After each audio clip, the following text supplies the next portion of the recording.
Hello, everyone, and welcome to Life in the Movies with Ryan and Jacob, episode number 9. I'm one of your co hosts. My name is Ryan Camp. Thank you all so much for joining us.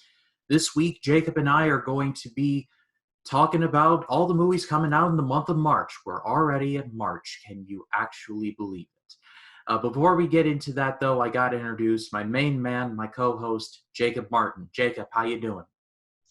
I'm doing pretty good. I'm not gonna lie. I did have some moments of sadness within the past week. I do have feelings of anxiety at times, especially some of the stuff going on in the world right now. I'm sure we all know what that is. I'm not really gonna dive too far into that in this because this is meant to be all for fun, but it's a good day. I'm excited to talk about the March 2022 preview, and I'm excited, just to have kind of a bit of escape from some of the drama in the real world and to talk about stuff that we actually highly enjoy. That's why I love movies so much. It's because there's so much going on. And so sometimes you just need the couple hours to just take a break from all of that. I love that. I love the spirit of that. And yeah, this is definitely meant to escape from all of that. And so talking about that is quite frankly just not something in my pay grade. I don't really know all that much about it. My unique opinion is that, I mean, let's pray for Ukraine because they certainly need all the help that they can get. But I'm actually a bit of an optimist when it comes to the world. Sometimes I think that, and I've read several books on this. I think in many ways we've come a long way. We're not there yet, but I I look kind of dubiously on those who are kind of like, we are in a worse place than we have ever been. And like, crack open a history book and you will see that in many respects we are farther along than we have been in terms of technology, in terms of just other things. And I'm not trying to like be blind to the problems. I am well aware of the problems, but in the grand scheme of things, it's this thing called progressophobia. It's where people are convinced that we are in a worse place despite every piece of evidence to the contrary saying, yeah, things still are not good, but we're at least trying to move in the right direction. So I'm not going to turn it into a whole soapbox thing. We're here to talk about movies after all, but that's my stance on it. It's pretty exhausting going on social media sometimes where people is like, this is just the worst, and it's like history is kind of doomed to repeat itself. So anyway, like, I'm not going to turn it into a whole lecture. Lord knows no one needs to hear that. I mean, to allude what you said, I mean, even in the Bible, there's even passages that there's nothing new under the sun. Like, stuff repeats itself in chunks, whether wars or diseases or famines or anything like that. All we're instructed to do is just to wait it out, be patient, have faith, and things will turn out better in the end. And Mm-hmm. that's how I view situations like this.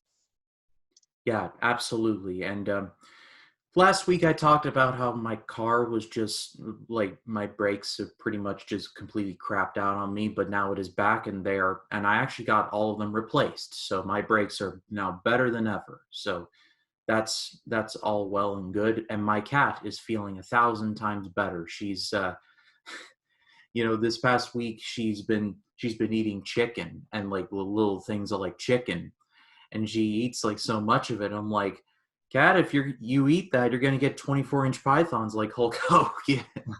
So she's pretty much made a full recovery, and I thank God for that. Yeah, I'm glad you've had a better week with your car and your cat doing much better.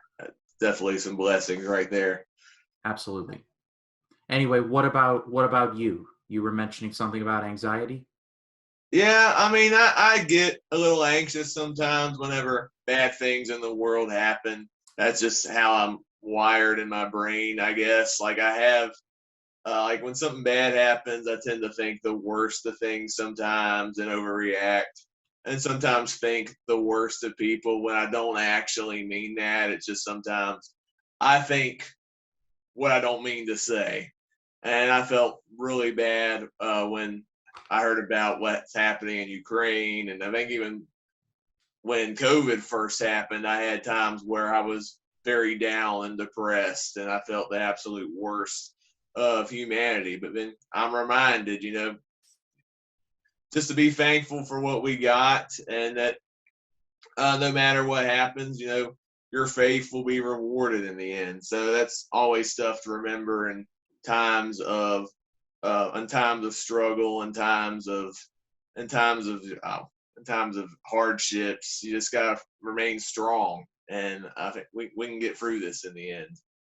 This too shall pass. Like that's something that I've tried my hardest to remember. This too shall pass. And capitalizing on what you were talking about, I deal with because my day job outside of this channel is that I work at a facility where our organization helps homeless families and single mothers get back on their feet financially, stability, creating stability for themselves and their families, trying to get them employed, building up savings, ditto, et cetera, et cetera.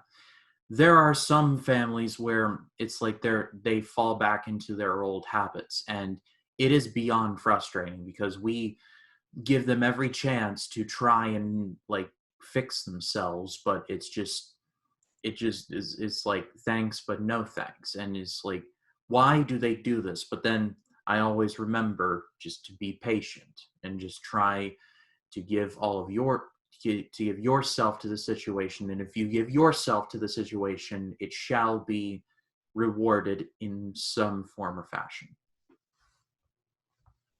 All right, yeah. Patience is one of my biggest weaknesses, I must say, because even though that's an important virtue to have, I sometimes just struggle to be patient with other people or even family members that I struggle to agree with sometimes on certain things. But patience. I think if more people were patient, I think the world would be a better place. I feel like. Yeah, absolutely. I struggle with patience as well, not just in my daily life, but just things in general. It is, I think it's fairly common to want things to like to look inward and ask yourself, am I exactly where I'm supposed to be? And some days you just feel like you're not. But it's important to remember that you are exactly where you're meant to be.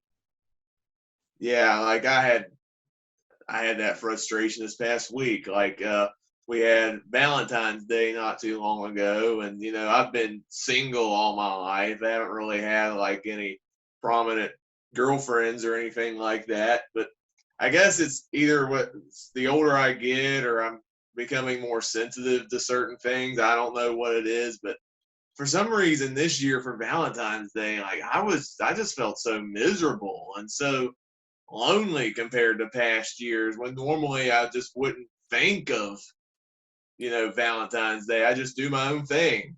And for some reason I was just sad that I didn't have a significant other. And I was reminded, you know,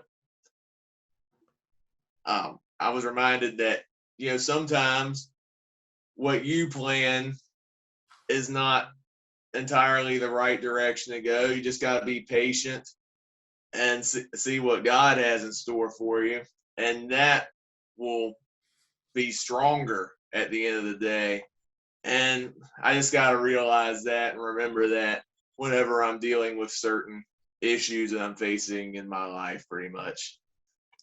One of my favorite movie scenes ever is in a movie called Evan Almighty. It's kind of a type of movie, but it's one of my favorite scenes because after Steve Carell's character's just had a really bad day and he's been tasked by God to build the ark and all of that. I'm sure, Jacob, you've seen the movie, you know what I'm talking No, about. I haven't seen it.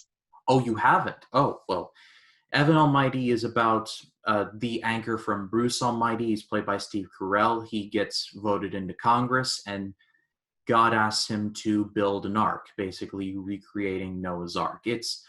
it's not an especially great movie, but it has one of my favorite scenes in it, where after just a horrible day of these animals following Steve Carell 2 by 2, not only just to his office, but just everywhere he goes. Like God, played by Morgan Freeman, of course, like like confronts him, and Evan is just like, but I have all of these plans. I have this house I got to set up. I got the whole bill thing.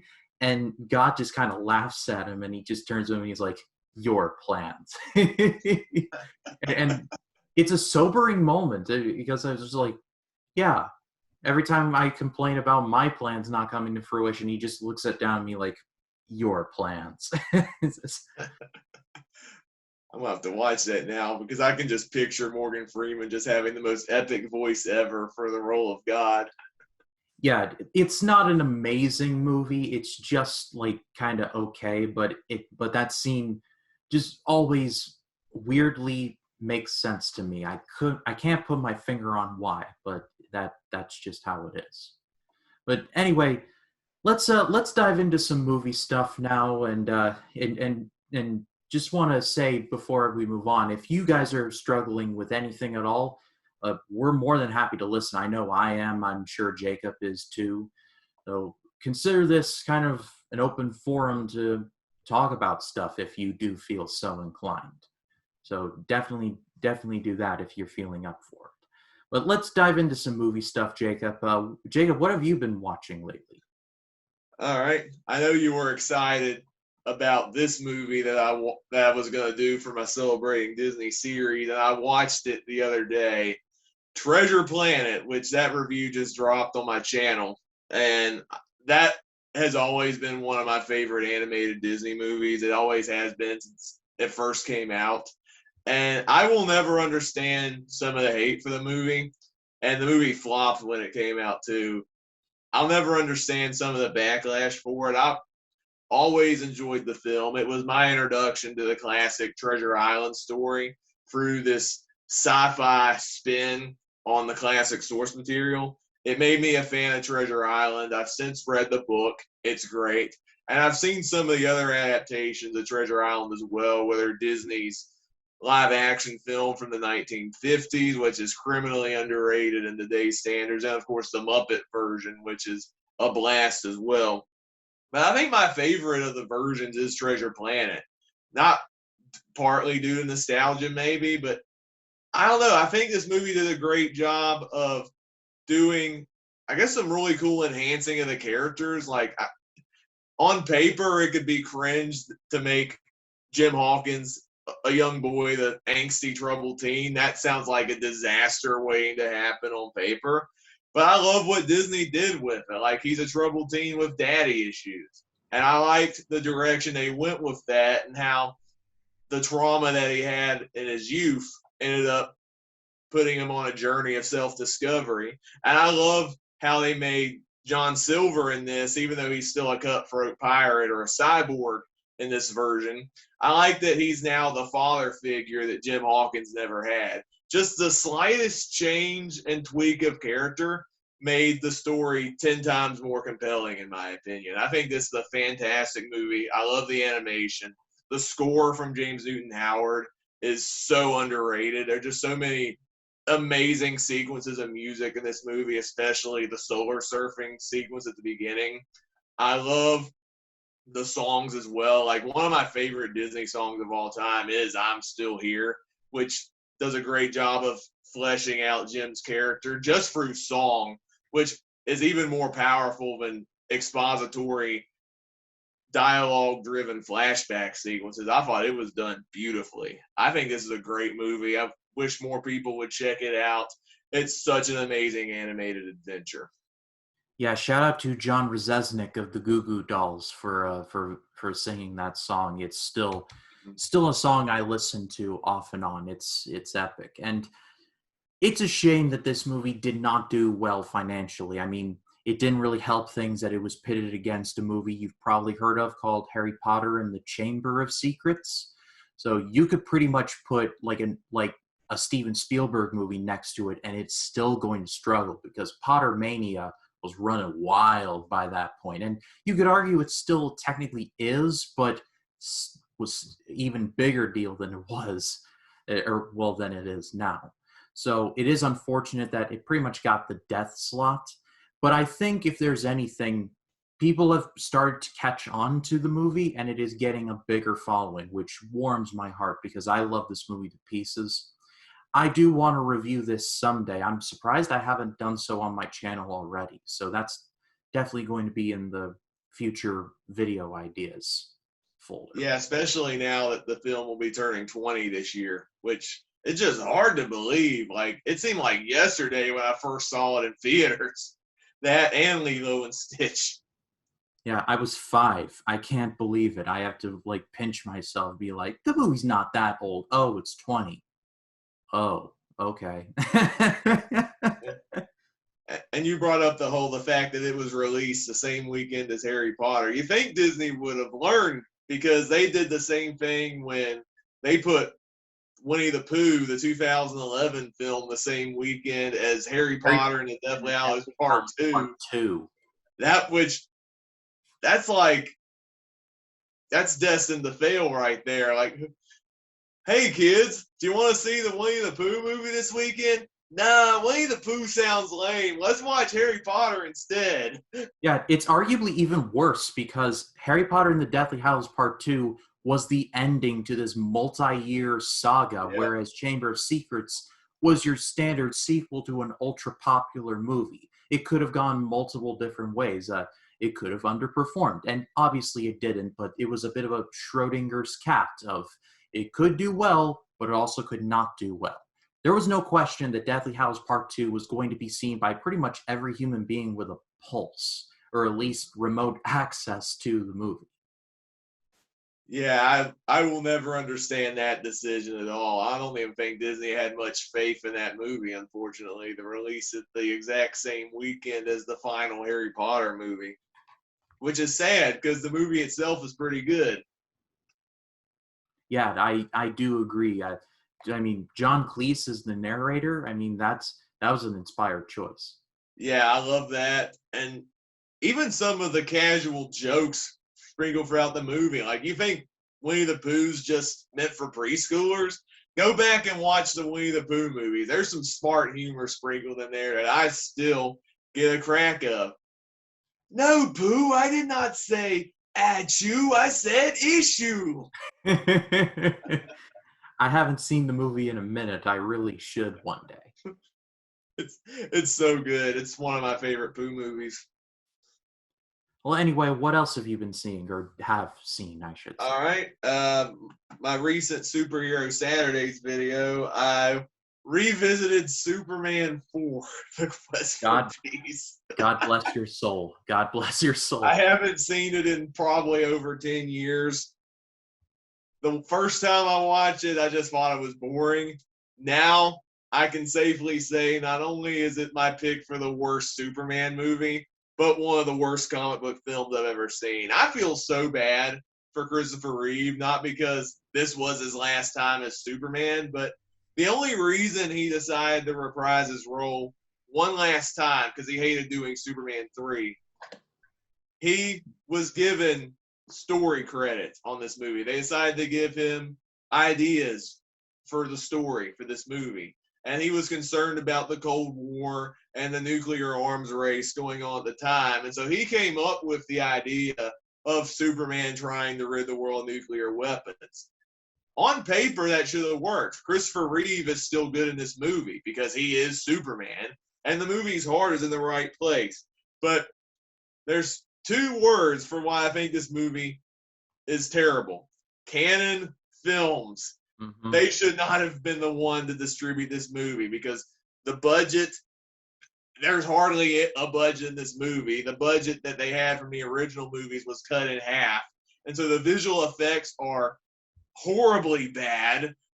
Even the story ideas that were adapted from Christopher Reeve's original draft, they're terrible ideas. Like, Nuclear Man, what were you thinking?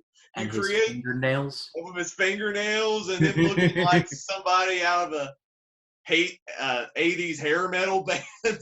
And what baffles me more is you got like this bulky, beefy actor playing Nuclear Man, and for some reason they used Gene Hackman's voice coming out of his mouth. I'm like, what were they thinking?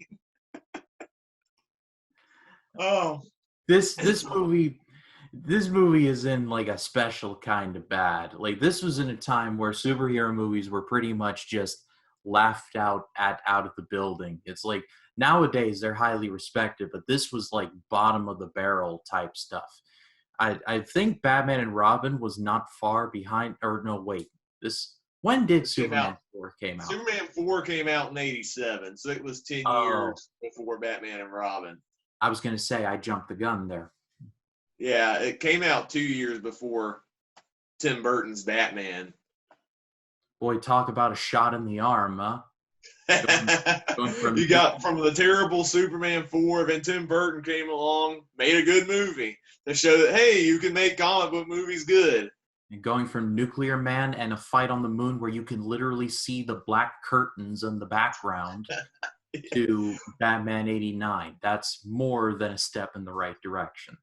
And I don't even think the writers understood the law of physics at all, because in the climax of the movie, Nuclear Man abducts a girl that he likes, flies her up into space, and she's somehow not suffocating.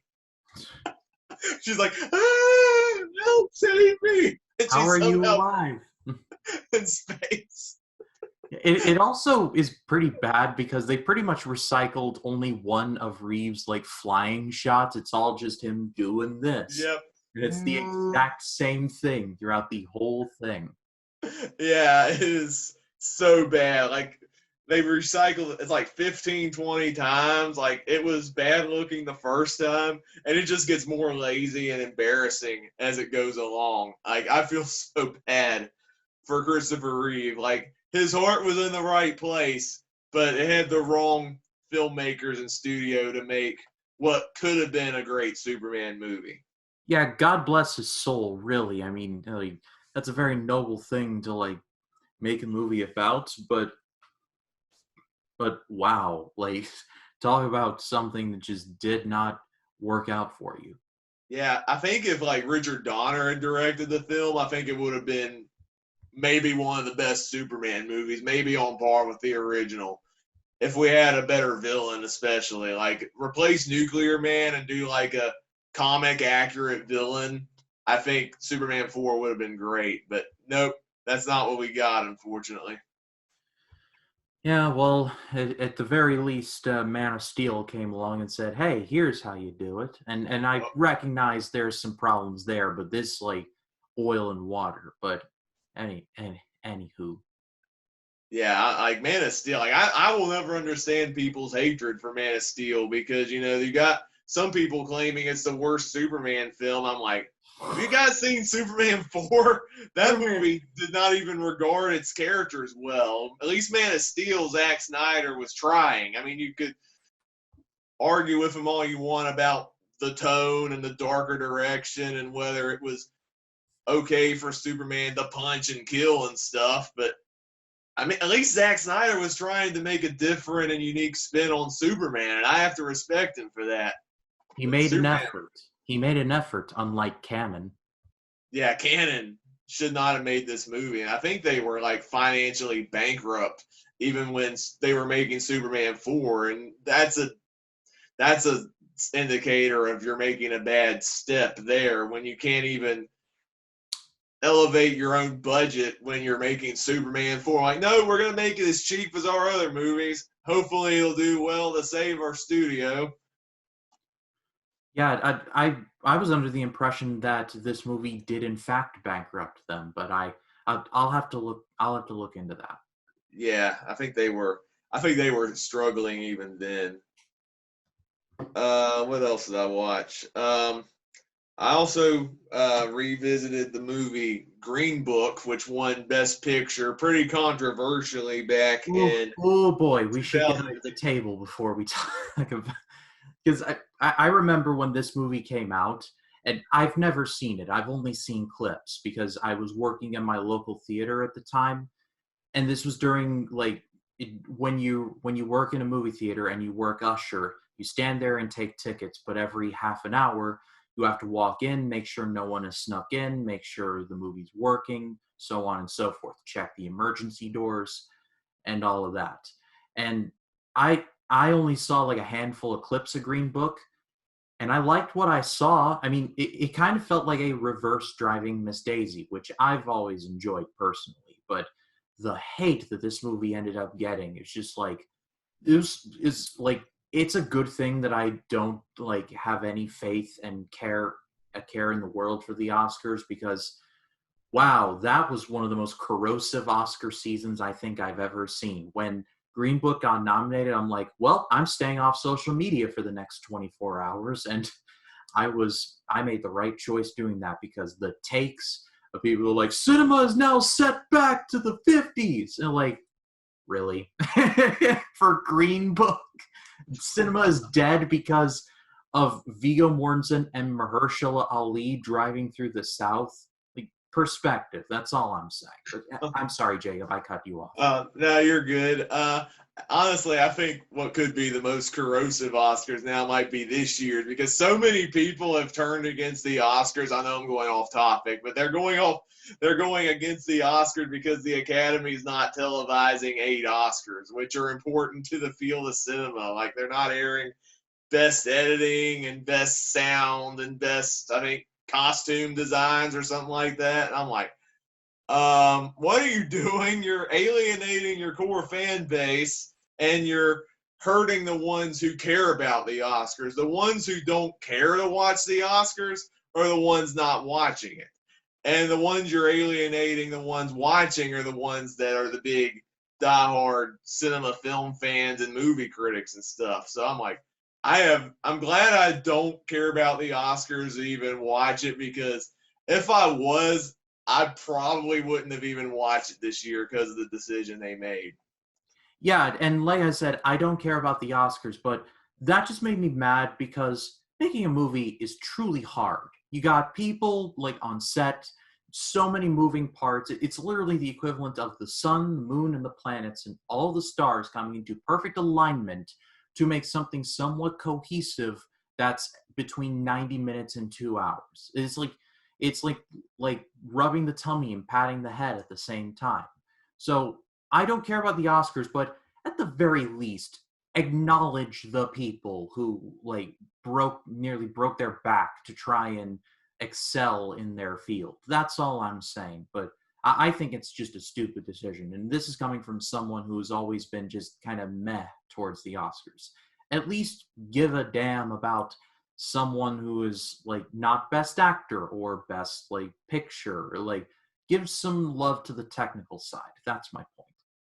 Yeah, I definitely agree for sure. That's probably one of the most ill-ditched decisions that the Oscars have ever made, and it's definitely shot them in the foot. Like, I have not seen any love for the Oscars at all since they made the decision, and it's going to hurt them at the end of the day unless they reverse it.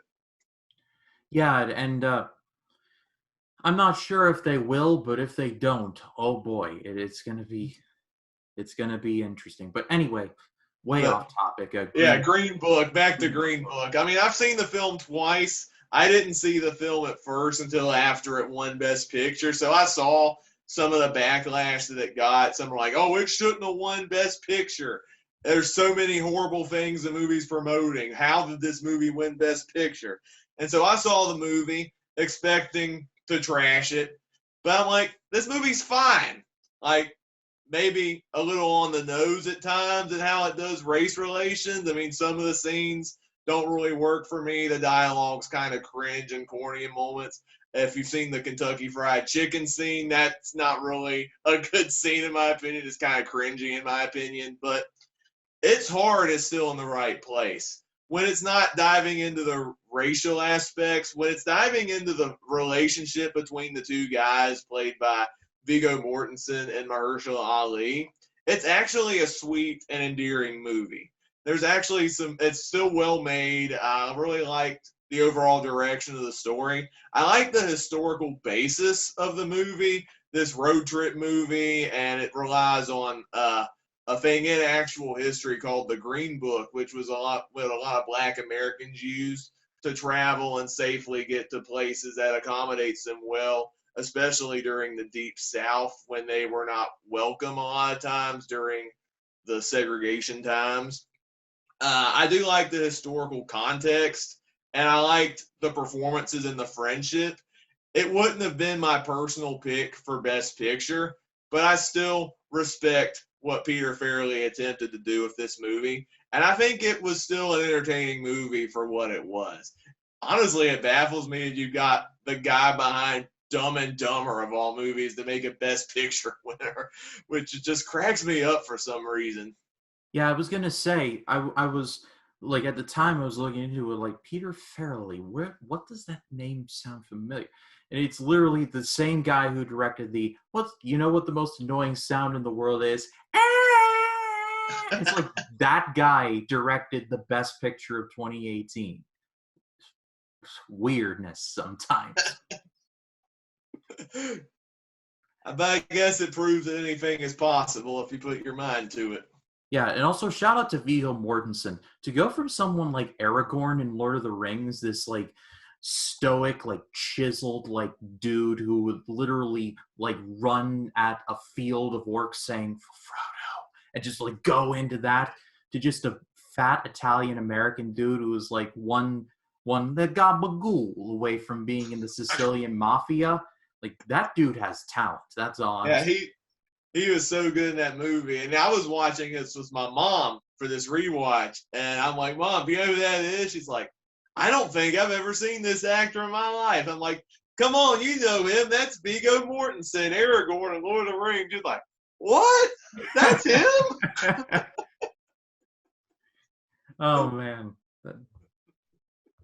Yeah, but he is so good in the movie. And I like that, the characters, as different of personalities as they are, they learn from each other and they become stronger friends when they learn more about themselves and their backgrounds. They learn to appreciate one another despite the difference in race and background and stuff like that. I'm a sucker for stories like that, and I think that's why I got into Green Book at the end of the day. Again, I think there were better movies in 2018 that maybe should have won Best Picture over this movie, but when you got a well-meaning film with a great message, even with some of the flaws it does have, I mean, I'm still gonna like your movie regardless. Yeah, I love the scene where they are eating the chicken, yes. And and Vigo throws the bone out and Mahershala is like, you just throw it out? And is like, yeah, and so Mahershala just throws it out very pompously. And then Vigo takes his cup, he throws it out, and apparently that's the bridge too far because Mahershala is like, pick it up, and it is like, I'm sorry, what? And it's like, pick it up. And it's like, oh, the squirrels would have eaten it. I don't know why. I thought that Yeah, scene was funny. yeah. See, the part I didn't care for in the KFC scene was where they're like talking about like I think their own personal history and how that relates to chicken. Is Vigo sees the chicken's like, oh, I want to eat this chicken. And Mahershala's like, I've never had fried chicken in my life. And he's like, what? You've never had fried chicken? I thought you black people love to eat fried chicken. I'm like, you're going a bit too far there. But then he eats the chicken and really likes it. And then it goes to the scene you were talking about. Okay, you kind of pick yourself up from there. But then you were starting to get on the nose with your dialogue. I think that's what annoys me a little bit. And that's probably why some people don't like the movie is some of the on the nose dialogue. But if you look past that aspect, it's still a really, really sweet movie. Yeah, I'll definitely have to see it in full one day. I've been really itching to watch, like, even though I've said that I don't care about the Oscars, and I don't. There's a part of me that really wants to like review all the Best Picture winners to see if maybe I was wrong about those assumptions. But I think that'll be down the road one day. That would be a good project to undertake, as most of the movies that have won Best Picture, even if I don't necessarily agree with the choices, for the most part, they're still good movies. I mean, there's some I would argue with, like The King's Speech for Best Picture. Really, I'm not a fan of that movie, but Yeah, there's especially some good ones. especially as someone who has now seen The Social Network, and I'll talk about that when it's my turn. But as someone who's seen The Social Network, the decision to, and I like King's Speech, I should get that out of the way. I like that movie, but the decision to make that Best Picture is just very puzzling. That's all I will say. Yeah, that to me, I just found the film pretty boring and uninspiring. I was like, yeah, typical Oscar fluff. Hmm. All right. Another interesting movie I watched was I finally watched Clifford the Big Red Dog. Oh, from last year? Yeah, I didn't see that in theaters. The trailer turned me off because I didn't like the design of Clifford. And you think I'd get into it because I'm a big dog person, but I don't know. A photorealistic big red dog looking like he was staring into my soul from the trailers. I'm like, this is gonna be bad. And I rented it at the Red Box, watched it for a vlog style video, and I am still not a fan of Clifford the Big Red Dog. A lot of it has to do with I don't like the visual design of Clifford. They make him too photorealistic. A big CGI red dog parading around. It just looked uncanny valley for my liking, and he just looked like what would have happened if they had. It's like if they had stuck with the original Sonic design almost. I'm surprised they didn't redesign Clifford after the trailer backlash. I'm really surprised they didn't because Clifford just looked off to me. I'm surprised they didn't make this an animated movie because I think especially that style of visual might have worked better if the film was fully animated, but that didn't happen. The movie itself, ditching the Clifford element, it's just your basic run of the mill kids movie. It's trying to be like E.T. almost. It's a girl and her dog, and people are scared of Clifford because he's the big giant red dog, and the girl has to protect Clifford at all costs. And I didn't feel anything out of this movie. The performances are fine, but they're nothing to write home about. But there are some weird story directions in this movie. Like the villain in this movie, there's a villain in this movie. They set him up originally as a guy wanting to end world hunger. And I'm like, what? Why is that part of the movie? And then he's only evil because he wants Clifford for reasons.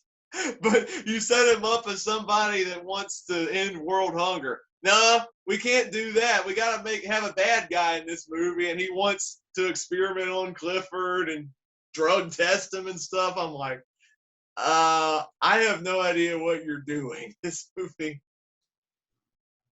aside from the bad CGI and some weird plot elements, the movie itself's pretty forgettable, and I didn't enjoy it personally. But if you do enjoy the film, then more power to you, I guess.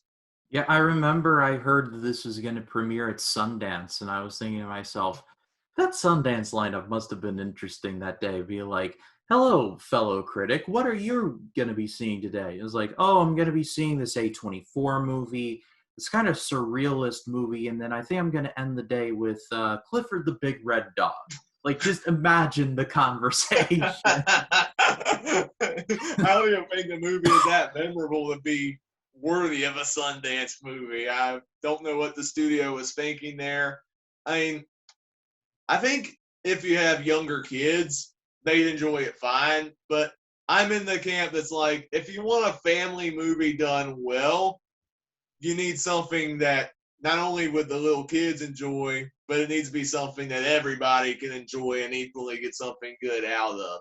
And I think Clifford fails on that regard.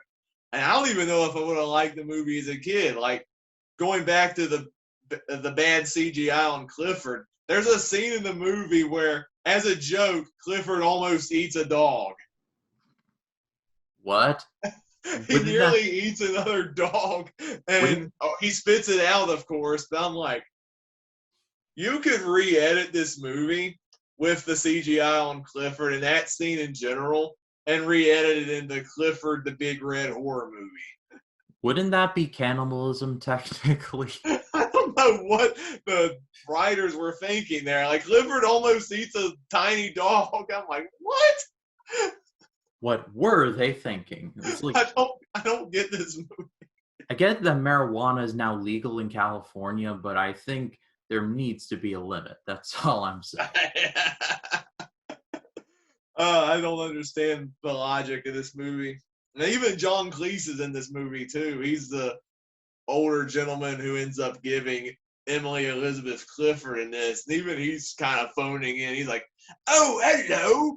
Your love made the dog grow so big." I'm like, John Cleese, you're better in this. Clearly, you only did this for a paycheck.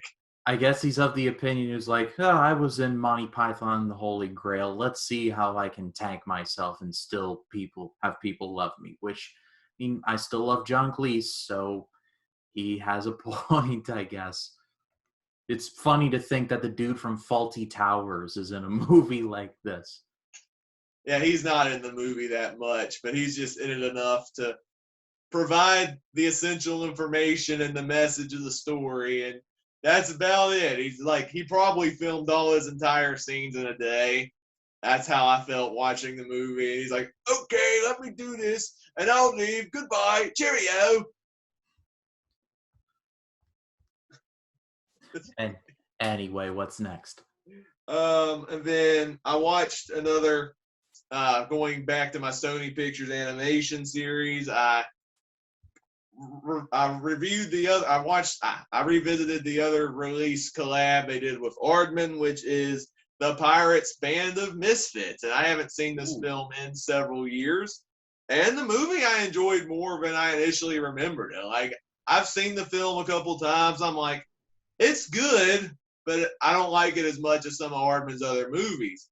And rewatching it again, I still think it's one of the lesser Aardman films, but it's better than I remembered it. Like, I enjoyed the pirate adventure. There's a lot of great off-color humor in the film. I think a lot of it must have went over my head when it came out, because watching it again, I was laughing harder than I remembered watching it the first time. And I enjoyed the characters enough. There's a good voice cast in here. Like, the lead pirate is played by Hugh Grant.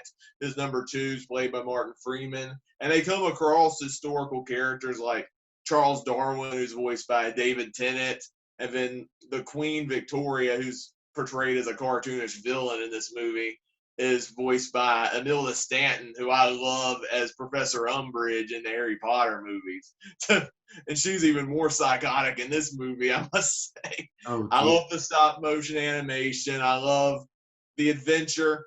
Maybe it doesn't stack compared to Aardman's other entries like Wallace and Gromit or Shaun the Sheep or even Arthur Christmas, but I still enjoy what Aardman does, and this is still a highly fun adventure.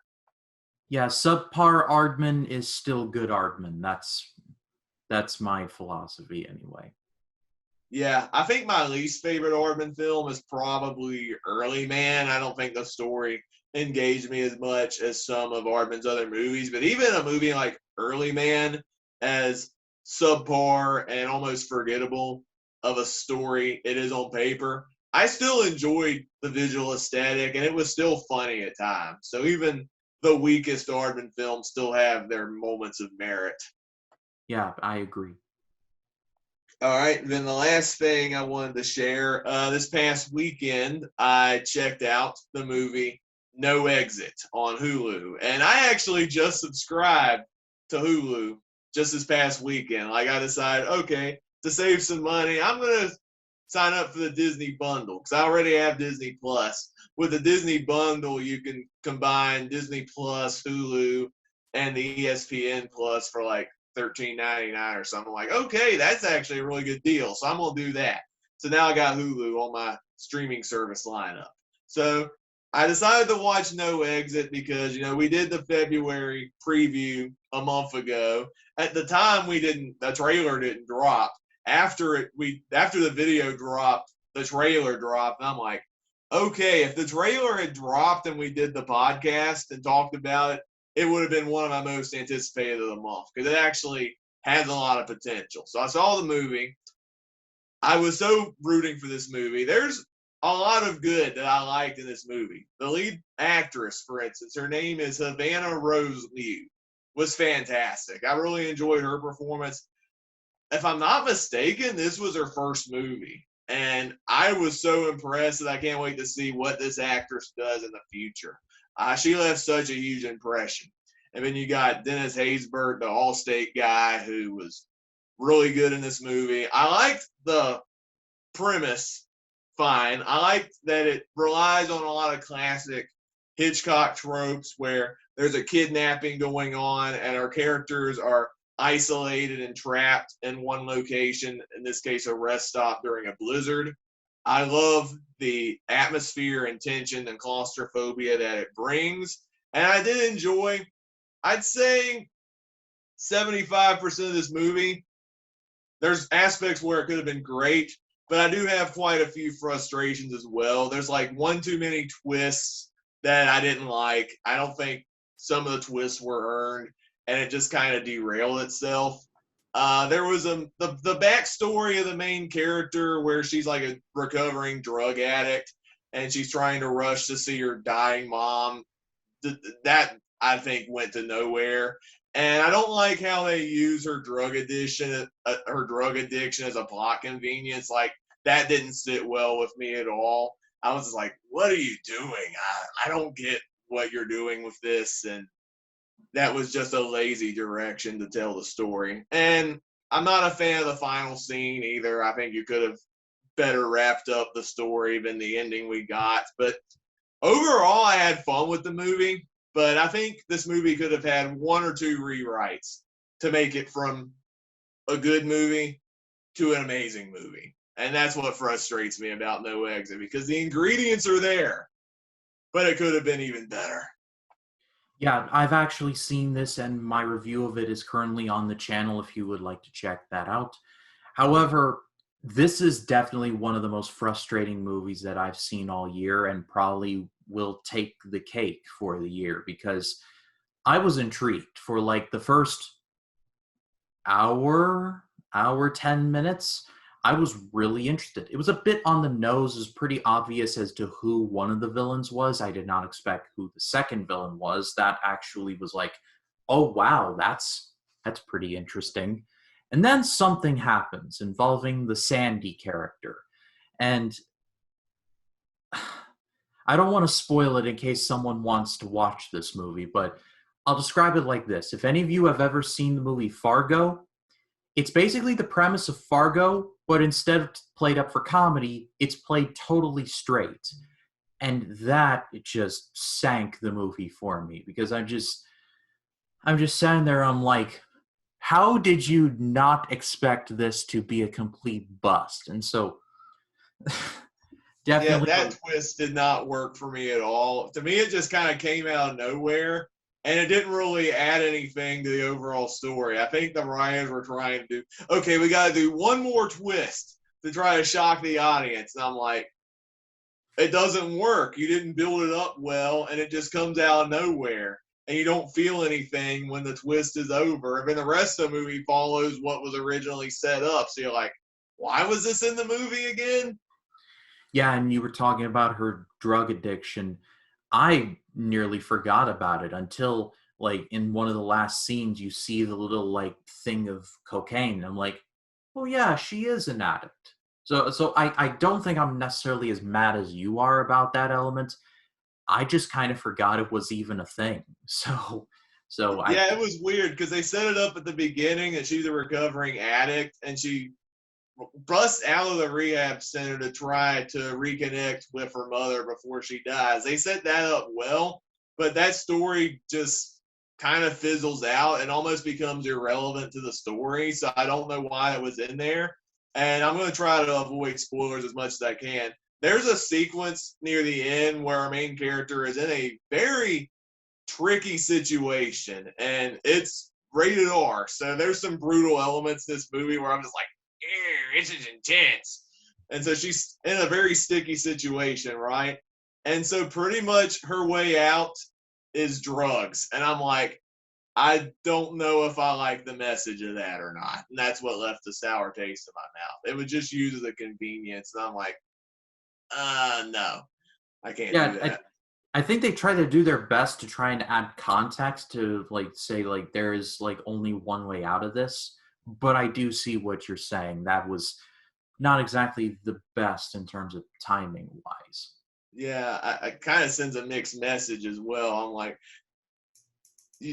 we're trying to say drugs are bad, but sometimes when you're in a bad spot, you gotta take some more drugs to make you stronger or something. I'm like, what? That don't even make sense. Oh boy.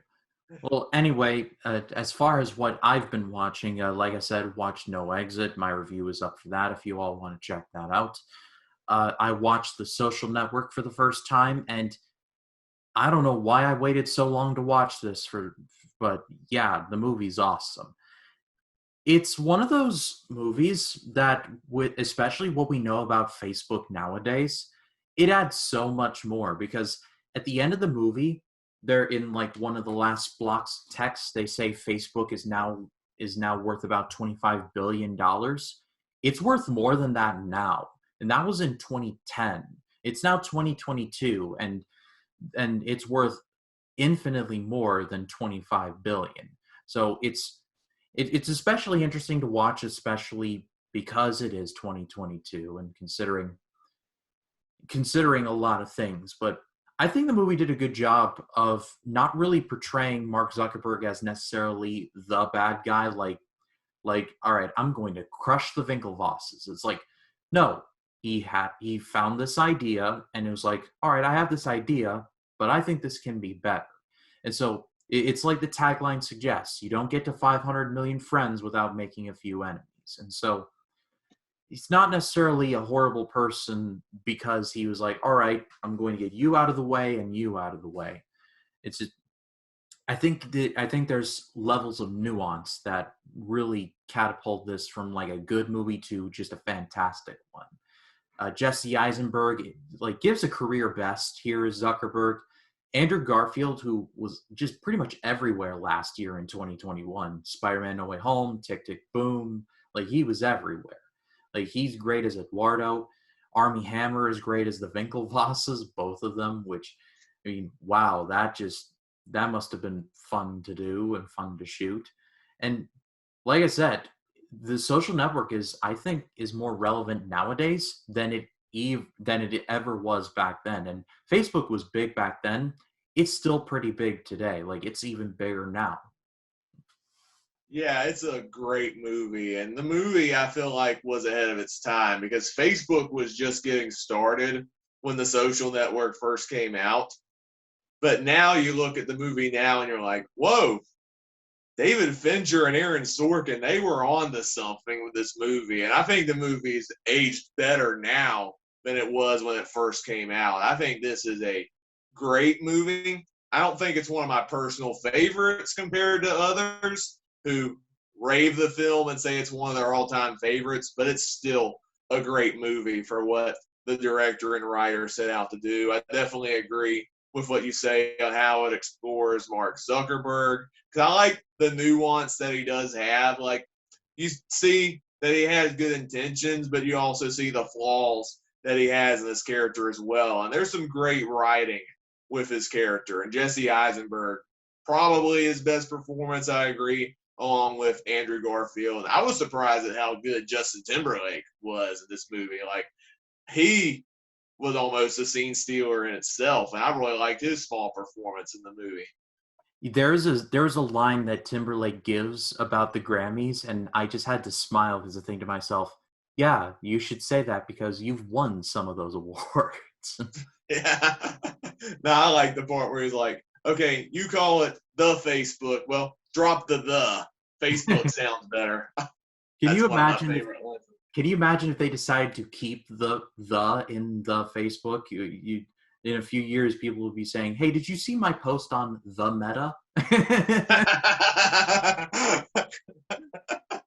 Oh, that's too funny.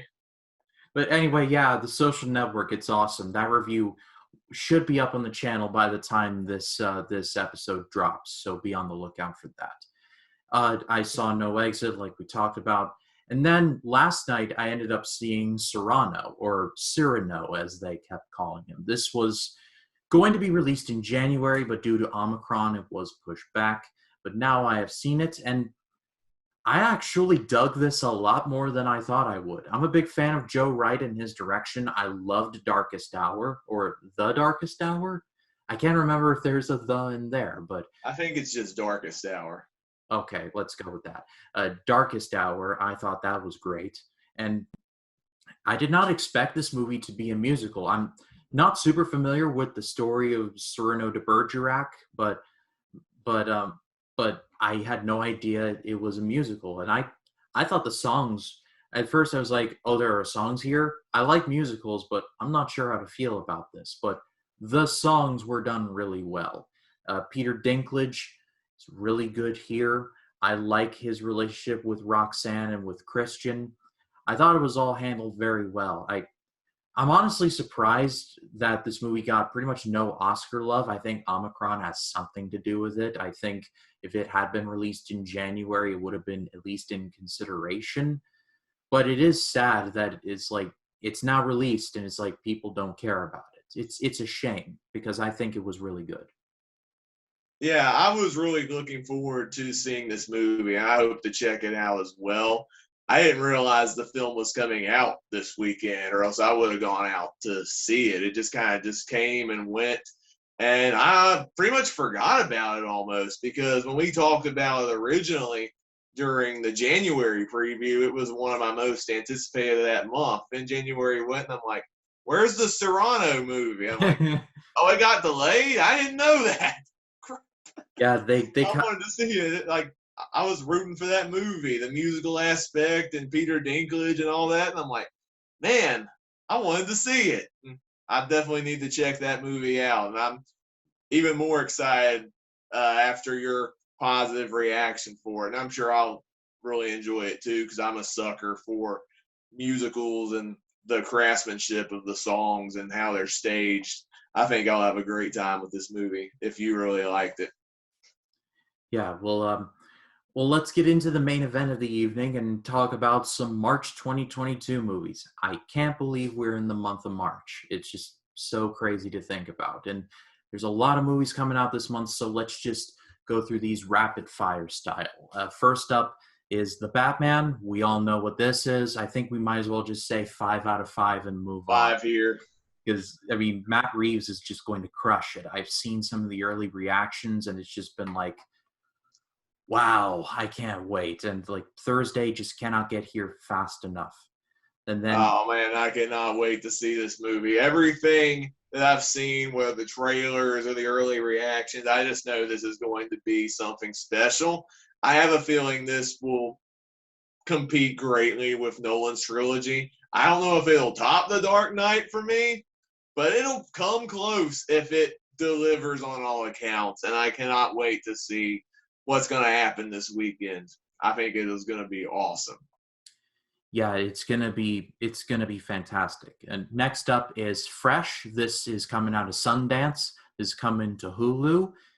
Out of all the trailers I watched in preparation for this is probably my favorite, other than another one, which we will get to. But I'm gonna go 4 out of 5 on this. This trailer showed nothing, and that's kind of what I like about it. I like how vague everything is, and I like Sebastian Stan getting more things to do after. Like, he's great as Winter Soldier. Let's not get that twisted. But he's been in other movies, and he's consistently been really good. So it's going to be exciting to see what Fresh is all about because it got rave reviews coming out of Sundance. So I'm very optimistic for this. Yeah, I'm going 3 only because when I saw the trailer, I had no idea what I just watched. I was confused over what the tone of the movie was going to be. Like, is this a romance movie or are they going creepy stalker horror movie? I have no idea. But I guess the movie did enough to get me intrigued in the film. I'm Since I don't know what the movie's actually about, that gives me more of an incentive, I guess, to try to actually check it out. And like you said, I do like Sebastian Stan. I do want to see what more he has to offer besides being Bucky, the Winter Soldier in the MCU. So I think this movie has some potential. I'm not fully up there on anticipating it, but it looks intriguing though. So that's why 3 out of 5 for me. Yep, and this month we're getting not one but two A24 movies, and it is like the three inevitabilities of life: death, taxes, and A24 releases something weird in 2022, or well, any year really. But we'll cross the other movie bridge when we'll get there. But first, let's talk about After Yang. Having now seen the trailer, I'm gonna go like 2.5. I'm not sure what to make of this. This may be like I may go and see this and be like, wow, this is one of my favorite movies of the year. But this trailer was just like, what? Is this about like robots? Is like I just don't know. Looks pretty. I like Colin Farrell, so I hope he's good. But I don't know what to make of it. I'm intrigued, but it's like, what is it all about? Jacob, what say you? Well, I'm actually a big sucker for like robot AI movies. Like I love Steven Spielberg's AI, artificial intelligence, and A24 a few years ago did Ex Machina, which I thought was really good too. Yeah, So this looks like another A24 movie about like a robot AI trying to find humanity. And I'm a sucker for movies like that. Plus, you got Colin Farrell, and it looks to be a very visually dazzling movie and one that will probably be very thoughtful and experimental in how it presents its themes. I'm like, okay, this could be a hidden gem for the month. I'm actually really excited to see this one. I'm going 4.5 out of 5 because I'm very intrigued by what the trailer presented me. Of course, it could crash and burn. Who knows? A24 is not really the best at marketing their movies, but I'm really intrigued to see this one. and actually, I misspoke. We're not getting two movies from A24 this month, but three, and we'll get to the third a little later. But then, next up is Turning Red. Now, we actually talked about this in episode 2 or 3 of this show, so I don't think there's really any meat left on those bones. I'm going to say 3.5. I'm still excited to see this.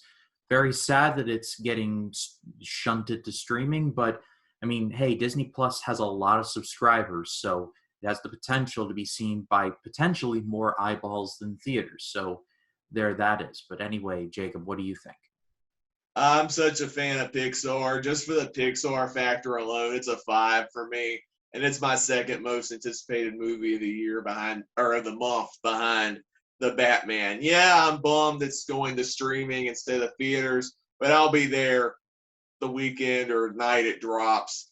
I like the premise. I can't wait to see what they're going to do with this very oddball, quirky, unique premise with a girl turning into a panda, having difficult high emotions. I'm excited to see what that's going to bring, and it looks like it'll be another great entry in Pixar's filmography. It could be a Pixar classic. Who knows? Pixar, they aside from a couple movies that aren't as good as the others, Pixar has a great track record, and I'm excited to see what they're going to do with this one. Yeah, well, next up, and this is a Netflix movie, this is The Adam Project. And this was my favorite trailer to watch out of the ones that I watched this for because, wow, like, talk about something that just, this feels like a throwback to like the 1980s. This is 80s Spielberg right here. This feels like a throwback to that kind of movie. This is getting a hard 5 for me. I'm looking forward to this very much so. Yeah, the trailer didn't do as much for me. I think I like the premise on paper. It involves time travel and Ryan Reynolds uh, interacting with a younger version of himself. I was watching it though. I'm like, hadn't Disney done their own version of this with that movie, The Kid, with Bruce Willis? I don't know if you remember that movie, Ryan, I but do.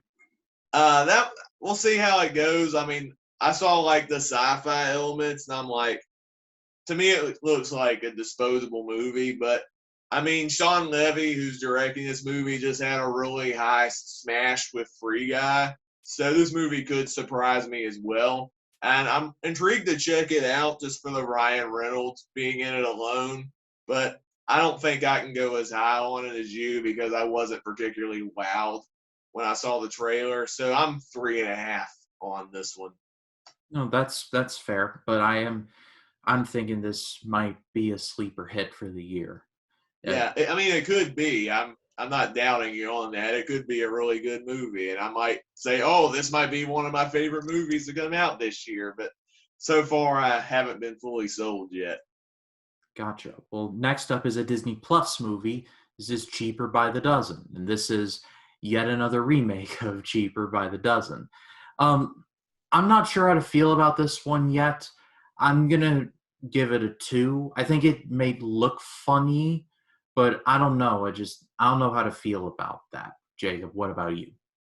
My expectations are very lowered on this, especially because the last time Disney remade a 20th Century Fox movie, we got Home Sweet Home Alone. We know how that turned out. Oh So that no. was so bad. It's been so many years since I've seen the Steve Martin Cheaper by the Dozen. I remember it being like okay at best. I don't really know what made Disney want to remake it again, but I mean, I think it might be good. We'll see. I'm intrigued with the blended family storyline, but I don't have too much high expectations on this one. I ended up going 2 out of 5. It could be watchable, but I'm keeping my expectations really low on this one. Yeah, I think that is wise. Next up is Deep Water. This is a Hulu exclusive. This is Ben Affleck and Ana de Armas. Um, the trailer was very vague. It was only like just Ben Affleck and Ana de Armas kind of looking at each other, and that it was directed by Adrian Lin. So, considering that he directed 9.5 weeks, oh boy, this should be interesting question mark to see where he goes with that. I'm gonna say 2.5 just because it was super vague. I am a Ben Affleck fan, so I might look into this, but I think that's it for me. But anyway, Jacob, what about you? The trailer turned me off on this movie fast. Like, I don't have any interest in seeing what looks like a cringy erotic drama with Ben Affleck and Ana de Armas. Good actors, yes, but the dialogue just sounded questionable when I saw the trailer, the vague trailer we got. Even though it has a good director, I'm not sure if it'll pay off for me, and it's not the type of movies that I generally gravitate towards. So I'm going 1.5 on this one. Again, it could be a surprise sleeper hit, but right now I'm not convinced on this movie at all. Oh, fair enough, fair enough. Well, next up is lost my list. The next up is The Outfit, and this I had no idea what it was about. Like I was like, The Outfit, what is that? This like stuck out like in the best way for me. I'm gonna go 4 out of 5. Like mafia combined with like fashion stuff. I mean, this seems like a period piece in the best way possible. I'm going 4 on this. Yeah, I'm intrigued by this one as well. Like when I saw the trailer, I had no idea what the story was going to be. Like I saw Mark Rylance and he's a business guy and he's making stuff. I'm like, okay, this looks kind of been there, done that. And then the gangster stuff shows up. I'm like, oh, okay, this might actually be something. Now, I don't know if I'm not fully super hyped on this movie. Like it could be a forgettable slog. I honestly don't know. But I am still intrigued just on the premise alone, plus Mark Rylance, who is a fantastic actor. So I'm going 3.5 on this one. All right. Well, next up is Windfall. This is a Netflix movie, and I think I'm going to go 2 on this one because I just have no idea what's going on here. It's like Jason Segal robbing these people and they're like telling him how to do it. This trailer just confused the heck out of me. And I I think I may sound a little hypocritical because I said that Fresh intrigued me because of how little it showed, but Fresh showed just did a lot with a little. In Windfall, it just looks like Jason Segel and Jesse Plemons and Lily Collins just yelling at each other for an hour 45, and I just not sure how to feel about that. Yeah, I'm kind of mixed on this trailer as well. I'm intrigued by the cast. I did not recognize Jason Segal at all, especially since I know him mainly for being in How I Met Your Mother and in the Muppets movie from 2011. So I'm like, okay, this is a different role for him. And kind of excited about that, but I don't know. The trailer didn't really do much for me either. I don't fully understand what's going on with the plot, like you said. There's even some dialogue in the movie that I'm like, okay, this is going to be, it might be questionable and on the nose. Like, I think Jesse Plemons says this movie is like, well, do you know what a rich guy and a rich white guy in 2022 is feeling? Well, I suck. Kind of like, oh no, it's going to be a politically driven movie. It could be a disaster movie, but I guess we'll just have to wait and see. I mean, it looks like it could be a passably entertaining movie, but I'm not sure on this. So that's why I went with a 3 when watching the trailer. It could be something good, it might be something bad. I'm kind of in the middle on this one. Commentary, commentary. Like, just spare me. But next up is A24's second outing. It's just simply the letter X. And when I was watching this, I was like, this is a better Texas Chainsaw Massacre movie than the Texas Chainsaw Massacre movie we just got. And Leatherface is nowhere near this. Anyway, I'm going to go 3.5 on this one. It looks super intriguing and it looks like something up my alley. Jacob, what about you? I am actually really excited to see this one. Like, I think one of my friends on Facebook shared the trailer for this long before we filmed this podcast. It was like a month ago.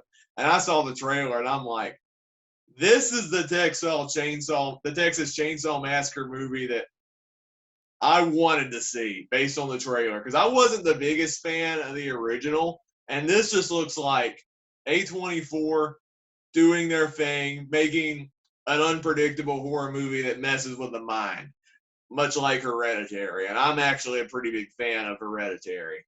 I'm excited to see what A24 is going to do with this movie. I'm excited to see just what weird madness they're going to come up with. I'm actually really looking forward to this one, and I'm giving this one, anticipation wise, a 4.5. I think this movie has so much potential to be really, really good. I think I said I'm giving it a 4, but in case I didn't, I'm going 4 as well. I think this looks really, really good. Next up is Alice, and this is yet another Sundance one. I I'm a this feels a little weird because when I was watching this, because the premise is that Kiki Palmer plays a black woman who is a slave, and she runs away from the plantation only to find that she is living in 1973. This seems like a Twilight Zone episode. It's like it just it or the plot or the twist in the village just done a lot better. Just like I don't know, it just feels weird. I'm gonna go 3 because I love Kiki Palmer. I think she's really good, but I don't know. I think I'll just have to see it, and then I'll form a more concrete opinion. But I don't know. Just seems a bit weird. That's all I'm saying. This was the trailer that surprised me the most because I didn't know this movie was coming out. And so when I saw the trailer and I saw the premise, which I would describe it as like the twist of the village, it looked like the twist of the village meets Django Unchained. Two movies that I actually really like. The Village is one of the more underrated M. Night Shyamalan movies, I'll argue. And Django is my favorite Quentin Tarantino movie. That sounds like an odd mix, but I'm excited to see what they're going to do with it. Kiki Palmer is a good actress. I feel like this could be her year to shine because she's in this and she's going to be in Jordan Peele's new movie Nope coming out this summer. I'm excited to see just what range she's going to provide as an actress this year. I think this could be a really good movie. It could crash and burn, maybe. It could crash and burn due to the subject matter, but from the trailer we got, I am super intrigued by this one, and it looks like it'll be a wild ride. So I'm going 4 on this one. Yeah, like I said, I do want to see it just to see what it's all about. But from this trailer, I was like, how do you pull off a Southern style plantation in the early 70s? Are we really that tuned out as a society where people can actively pull this off? I don't know. Maybe I mean, even the trailer said this was inspired by real events. So I'm like, what? Did this actually happen? Yeah, like that's the That kind of intrigues me to see the movie more, to see what sick person was cooking in the 1970s to try to do something that was already illegal. it was like that's like a Vice documentary waiting to happen right there. And Yeah. anyway, let's move on to this called Umma or Yuma. It's spelled UMMA. There was no trailer for this. However, I will read the plot off of IMDb. Amanda and her daughter living a quiet life on an American farm, but when the remains of her estranged mother arrive from Korea, Amanda becomes haunted by the fear of turning into her own mother. So this could be anything, pretty much. Like, should we score this at all, Jacob? Because I think I can't really judge the movie, especially since we don't have a trailer. The movie might not even come out in March. The premise looks something, I'll give it that, but I guess I don't know, 2.5, because we don't have a trailer. That could be anything at this point. yeah, 2.5 is like turning into her mother. Like, is her mother the ring girl? Is like what is this? But anyway, it's gonna be interesting. And then we got The Unbreakable Boy. This is from the same studio who produced I Can Only Imagine an American Underdog. It also stars Zachary Levi, who was also in American Underdog. And it's strange because Jacob, first of all, thank you for compiling this list. I volunteered to do it, and he's like, "Here's the list." I'm like, "Wow, he works fast." So thank you for that. And you messaged me saying that you couldn't find a trailer for Unbreakable Boy, and I was like, "Wait a minute! I thought I saw one attached to American Underdog, and I actually quite liked it." But if it can't be found online, then it's just weird to me because I distinctly remember not only seeing a trailer but also a poster. There's a poster up at my local theater, so I'm gonna give it a 3.5. I think it looks very interesting. What's the premise about, since I didn't see the trailer? Oh yeah, I'm sorry. Let me look it up. The Unbreakable Boy. A young boy with both a rare brittle bone disease and autism. But what makes him truly unique is his joyous, funny, life affirming worldview that transforms and unites everyone around him. This was directed by a director named John Gunn, who wrote the screenplay for American Underdog and I Still Believe. So he's done some good work in the past. Okay. That could be something. I am pretty. I'm a little weary on movies that tackle autism because they tend to be done in poor taste. We'll see how it goes, since it's from people behind movies like American Underdog and I Can Only Imagine. I think they'll do it out of respect, but I got that question mark centered around it. It could be an interesting movie. You said Zachary Levi is in the movie too, you said? He plays the boy's father. Oh, okay. Uh, I'll go 3 just because of curiosity and the people behind it, but I'm not I'm not rushing out to see this movie either. Yeah, at the very least, don't do what The Predator did with Jacob Tremblay. Like, giving Oh him no, autism gives him the power to speak to the What? that was stupid. Oh my god. But anyway, let's move on. Next up is The Lost City, starring Sandra Bullock and Channing Tatum, and this honestly looks pretty intriguing. I'm gonna go 3.5 on this one. Yeah, I'm actually kind of intrigued by this one as well. Of course, the movie could crash and burn because the movie looks like it could be absolutely stupid in what it's doing. But you got Channing Tatum, you got Sandra Bullock, and you got Daniel Radcliffe. They all look like they're having the time of their life making this movie. And I'm a sucker for these type of comical adventure stories. It almost feels like a modern remake of Romancing the Stone back in the 80s, a movie that I do highly enjoy as well. So if it's in similar veins as Romancing the Stone, but with a different set of actors, and it still entertains me. I'm really looking forward to this one. I'm going 4 out of 5. Yeah, same with me. 4. Daniel Radcliffe looks like he's gonna have the time of his life doing this. Yeah, I'm not used to seeing him do a villain role, but I think he's going to pull it off from what I've seen in the trailer. All right, last two. Let's knock them out. First up is Everything, Everywhere, All at Once. This is A24's third and final output for the month.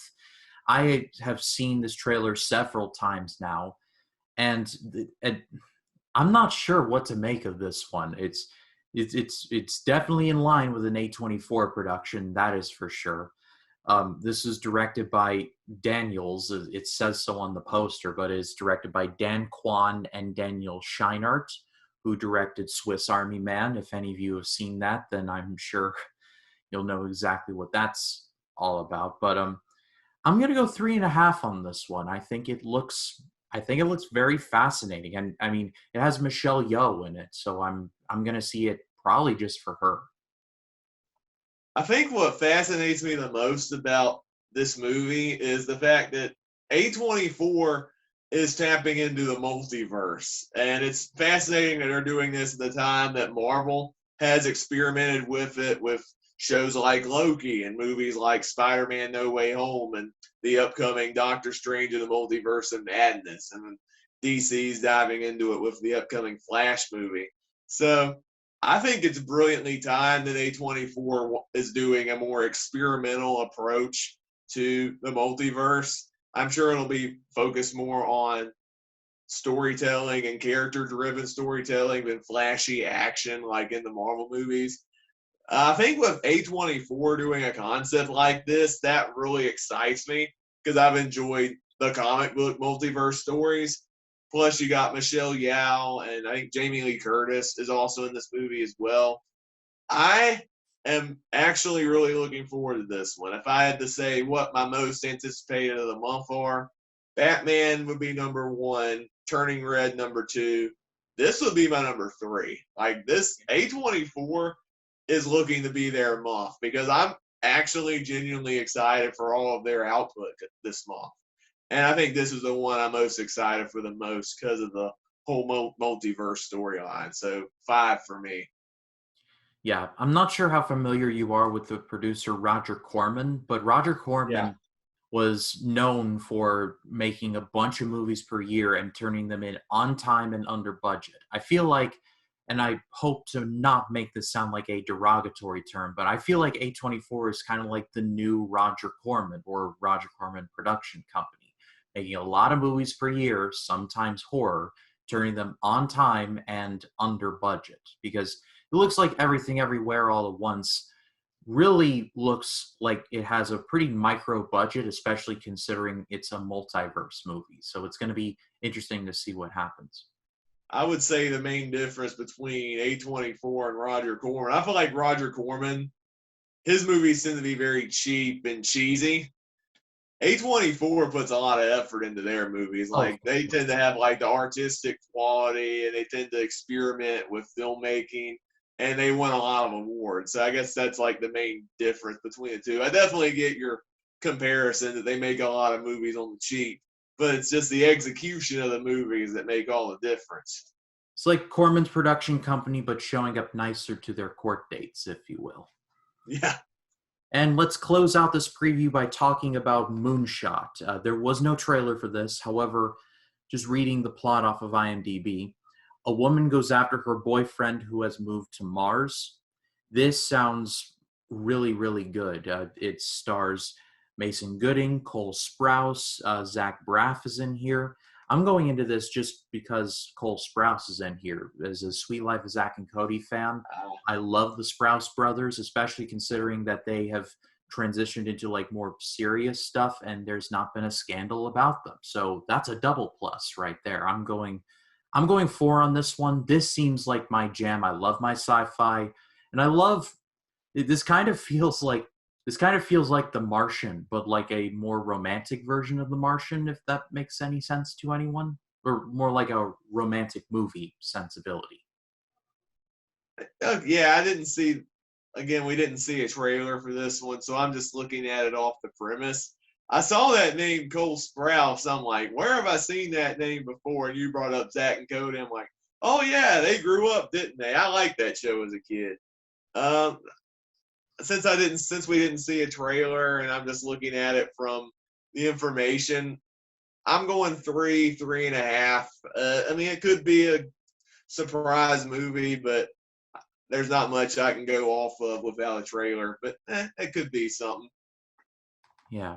Anyway, that's all for the month of March. It's looking to be a pretty interesting month, and definitely seemingly going to be a little more action than February, I would say. But to all of you watching out there, what movies are you looking forward to in the month of February? Leave it in the comments. We'd love to read what you all have to say about that. And we did it. That's all for another episode of Life in the Movies.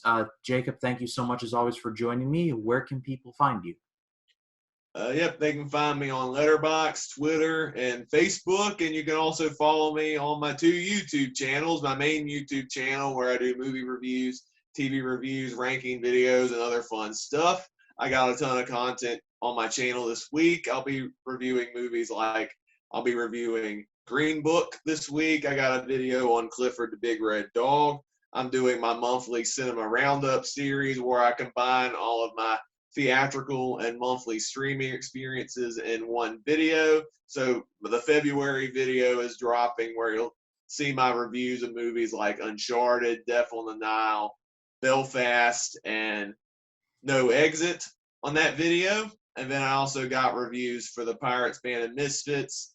I also got a review for Some Like It Hot coming to the channel. And I'll also be reviewing $1 Million Arm this week for Superhero Saturdays. And then, no, celebrating Disney, I mean. Superhero Saturdays is going to be The Dark Knight, which will be well timed because it'll drop the weekend the new Batman comes out. So some great content there. Over on my second channel, Storytime with Jacob, I do book reviews and read-alongs. I'm still going through To Kill a Mockingbird on my channel. I'm getting to the near end of that book, and it's been a fantastic reread. If you want to see me read To Kill a Mockingbird, and my book review should be coming in the next week or so. I got some great content over there as well if you want to check out my 2 channels. Yeah, definitely check him out. Both of those channels and the links to his socials will be in the description of the video. If you'd like to check me out, go to Facebook, Twitter, Instagram, and Letterboxd. It's at RyanCam20. And if you like this video, please be sure to hit that subscribe button.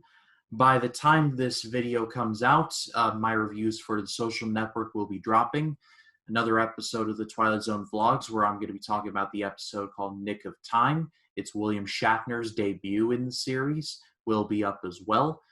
And I'm going to be having up a Batman review as soon as I see it. I'm going to try and finagle to see it Thursday night, but no promises. All I will say is that it will be out when it is out. I do plan on seeing it as early as possible because this weekend I'm actually going out of town with some friends, and we're going to the All Elite Wrestling show Revolution. It's in Orlando. It's about as close as that show is going to be coming all year. So I'll be going to that, and I'm thinking I might be doing a vlog of it. So do definitely check that out if any of you are interested in that.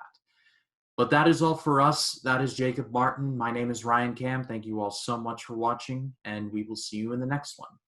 Take care.